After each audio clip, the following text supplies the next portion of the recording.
If you're shopping for a home right now in the Conejo Valley, there are some huge things that you need to watch out for. And if you don't, you could end up with buying a house that looks like a winner and tragically destroys your bank account.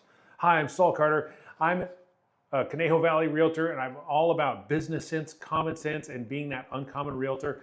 And here's my top reasons on the homes and the types of homes that, excuse my kitty, that you need to make sure you avoid when you're buying a house and avoid that tragedy. All right, number one is avoid those homes that are over a century old. Now that's fewer and farther between in the Conejo Valley or surrounding areas, but you can find them that are approaching or in that range, and they are potential like never-ending fix traps, right? Because you've got super old piping, lead maybe even, you've got popcorn ceilings, you've got all kinds of plumbing and especially electrical. I have a property owner that I know, she ended up getting her house completely rebuilt, but after she had moved in there, she lived there a couple years, and all of a sudden just the entire house went up in flames, and it was because of old wiring above the garage that just was old and just should have been replaced, but just wasn't. And so those kind of things are things that you have to think about if you're going to buy something that is a century or approaching century old before you actually close on that escrow, because you might have some hidden costs in there that will devastate your bank account. And if you're buying on quote unquote a budget, you're just getting those loan to value ratios in on a tight one, you know, those kind of things can destroy you. So anyway, that is number one.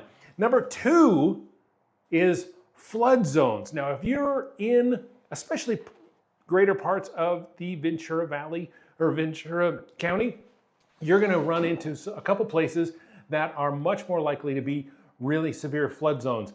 Flooding is not as heard of in the Southern California area. However, it can happen, and it's one of those things that can sneak up on you because your realtor is going to tell you, oh, well, this house isn't going to flood until that one right below it does. Well, that might be true, but when it does, it floods all of them and it doesn't care. The same holds true with fire zones. Now, all of Southern California, let's be honest, is in a fire zone, but you got to make sure you mitigate that and take care of those things up front because you're going to have to pay insurance or maybe even just lose your home entirely if you haven't taken account for those things right up front.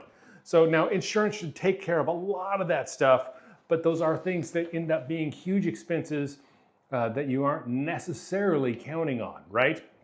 All right, number three, and this one is super crazy, but it still happens, especially in those first homes that I talked about that are older or more rural, is something with decommissioned or old fuel tanks below the ground, or when they were keeping fuel down there for the house, but they just have been forgotten about. A lot of times when you see, maybe even sometimes even on vacant land that used to have, it has a foundation, but it doesn't have a house there anymore.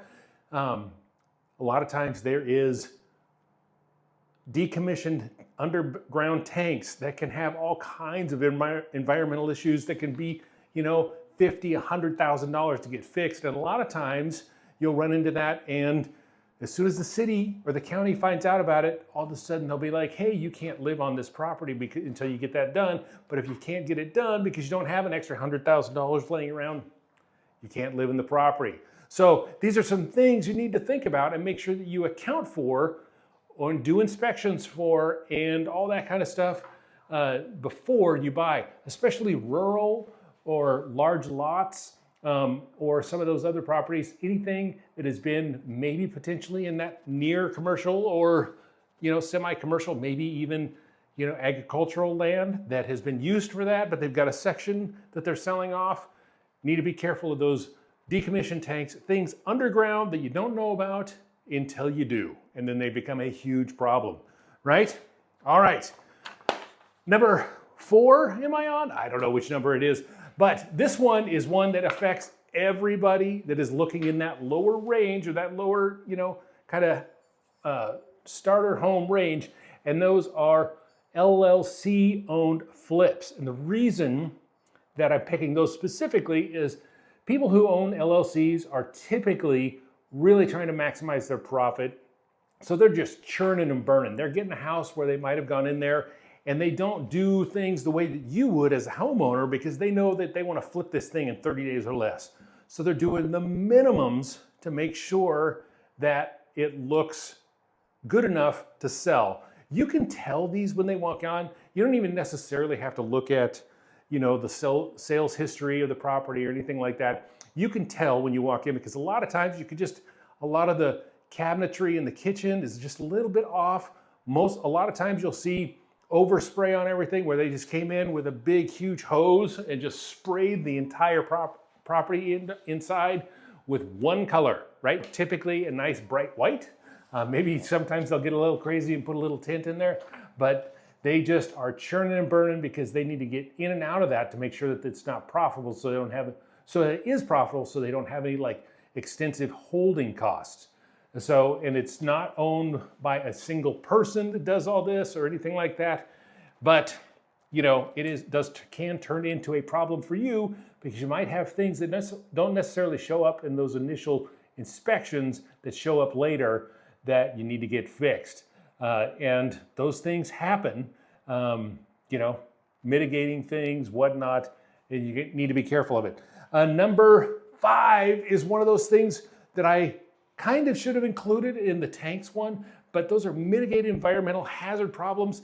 One of the things that pops up is asbestos or lead or anything before 78 could be lead. Asbestos could be all the way, even though they were supposed to stop using it, there were exceptions that were made. So you could buy something as late as 85, 86, and they were still, if you have popcorn ceilings, using asbestos in your popcorn ceiling. Now, nobody now wants a popcorn ceiling or acoustic ceilings, but to get those fixed, you might run into an additional $20,000 mitigation to get rid of the asbestos, where you have people come in suits and all that stuff.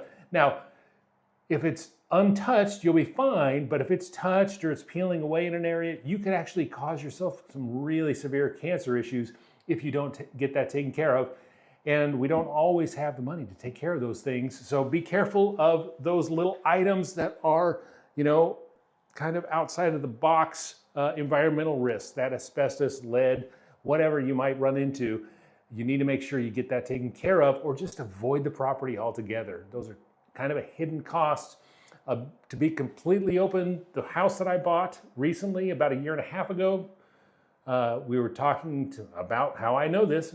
They were going to, pull out all the popcorn ceilings, and they said, "Oh, well, are these asbestos?" They did testing. Luckily, they were not. So, it's not just a aesthetic thing now for me. It is just that. I don't have to worry about, dying of asbestosis later because my house is full of it, right? So luckily, I dodged a bullet on that one because it's been so long since I had a house that had popcorn ceilings. Didn't even think about it when we made the purchase. But, all right. The other flip side to number 4 is where there's that super quick LLC flip that just has all the basics kind of taken care of, the paint, the super cheap laminate flooring, whatever, to make sure that it looks move-inable, is that excessively like over-the-top features that, where they just went in, customized this house to the hilt. Now, the biggest reason you want to avoid this is if you're going to sell this house sometime in the next 7 years, it's not going to get the resale. Typically, like, you might love it, right? But it's not going to get the resale value typically that you're looking for, and just find that perfect one person that really wanted it. When we were looking for our house down here in Southern California area recently, we came across a house that we called the Mexican house because the entire house looked like a Mexican restaurant. The way it was painted, all the tile work everywhere. Some of the things were a little odd, but we're like, hey, this will be kind of fun for a while. But there's part of me that is super glad that we did not get that house, because it would have, in the long run, been a problem. There was a bathtub that was completely tile, but it wasn't squared off. It was out in the middle of everything, and it just took up. It was crazy. And it just would not be one of those things that is going to appeal to the next person. It's not necessarily something that you're going to have to spend money on, other than the more outlandish something is, the quicker you're going to get sick of it if you're going to get sick of it. So, that happens pretty quick. So, those are some top items in Conejo Valley area, this whole surrounding area you need to watch out for, because those are the types of homes you don't want to buy, because they're going to create extra headaches for you down the road, and you just don't want to go down that road at all. Keep it simple, especially when you're looking for that first time home or that one-time up buy. And when you're selling, think about these things as you're doing your renovations. There's no reason to go over the top on a lot of things. Make them, even if you're just going to keep the property for the rest of your life, make them something that you can digest forever, and you'll be able to not do that renovation once every 10 years on your kitchen. All right, thank you so much for watching. If you need some more tips and tricks, just subscribe down below, and I will talk to you soon. Thank you so much.